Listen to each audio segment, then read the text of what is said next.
প্রিয় সাকিবিয়ান বন্ধুরা, কণ্ঠশিল্পী এবং মডেল জেফারের এই ভিডিওটা দেখার পর আপনাদের সাথে বিস্তারিত কথা হবে। শাকিব খানের তিনটা মুভির নাম। ও পারবে বলতে একটা। আমি জানি না।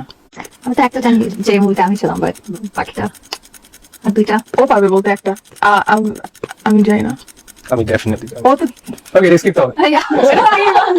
এবং স্পেশালি আমি ধন্যবাদ জানাচ্ছি হচ্ছে আমার দেশের মানুষকে, আমার দেশের দর্শককে। আপনারা জানেন যে কিছুদিন আগে তাণ্ডব একটা কুচুকরি মহল, সেই সময় এসে একটা বাজে মহল, খারাপ মহল থেকে সবচেয়ে এগিয়ে যায়। আমরা আমাদের প্রিয় বন্ধুরা, এক সময় মেগাস্টার শাকিব খানকে নিয়ে নানা মঞ্চে এই আফরান নিশুর মতোই এই জেফারও কিন্তু মেগাস্টার শাকিব খানকে নিয়ে কটূক্তি করেছে, অপমানজনক কথা বলেছে। সেই জেফার আজকে মেগাস্টার শাকিব খানের দিকে তাকিয়ে তার চোখ সরাতে পারেনি। মেগাস্টার শাকিব খানকে দেখে তিনি যেন তবদা লেগে গেছেন। মেগাস্টার শাকিব খান এত সুদর্শন, আর তিনি দেখার পর তিনি চমকে গেছেন। একটু সেকেন্ডের জন্য মনে হয়নি যে এই জেফার মেগাস্টার শাকিব খানের থেকে চোখটি সরাতে পেরেছে। সো আমরা একটু ফ্ল্যাশব্যাকের কথাগুলো মনে করি।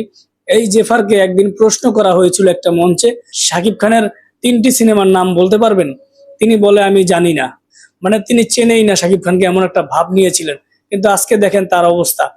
তিনি কিন্তু এখন মেগাস্টার শাকিব খানের দিকে তাকিয়েছিলেন, অনেকক্ষণ তাকিয়েছিলেন মেগাস্টার শাকিব খানের দিকে।